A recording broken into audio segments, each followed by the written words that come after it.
has always held weekend after Labor Day or within a week of that.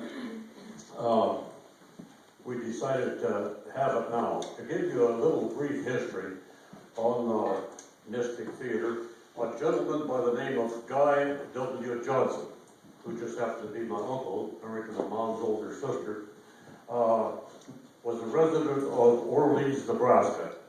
And what prompted him to come to Marmarth, North Dakota, I really don't know, but he had been up here once before and liked the country and decided that's where he was going to make his living.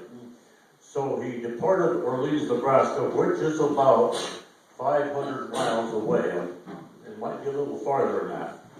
But you have to believe that this was in 1912.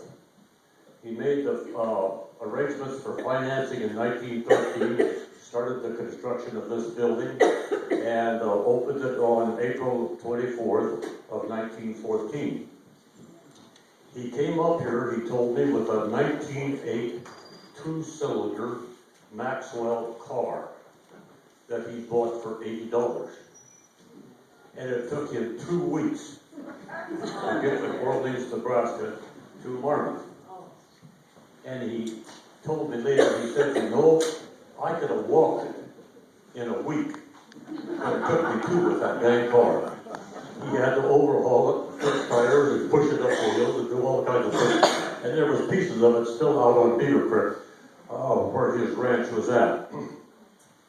But he ran the theater for a number of years, all during the Depression. And one of the things that I remember that maybe a lot of people could pattern their ways now.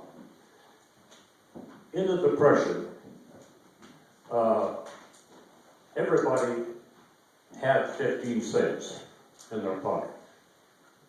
Nobody had 25 cents. The price of a show ticket was 25 cents, and he wasn't filling these seats.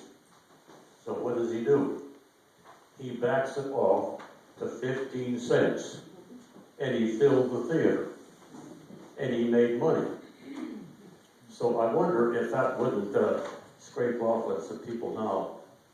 I guess we live in a different age, but he knew how to make money. He made $1 million in the Depression. And the theater, he sold it in 1939 to a man by the name of Erickson. Then there was a succession of people that owned it. A man by the name of Erickson, just off the top of my head. A man by the name of Thompson, Cal Lamb, Leo Lurs.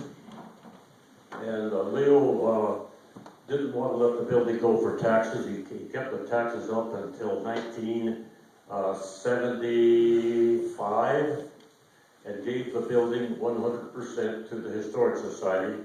And his local Historical Society started to rejuvenate it, put in new flock paper, put in new balconies, put a new roof on, and has been still updating it. And then just this last year, they put a lot of new stucco on it. It does look nice.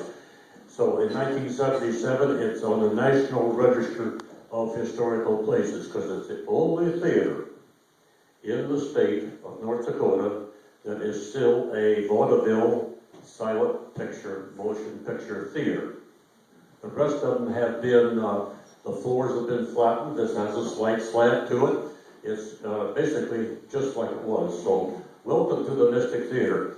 Afterwards, when the poets and the musicians get done performing, we invite you to come down because we have a cake, we have coffee, and we invite you to partake of that.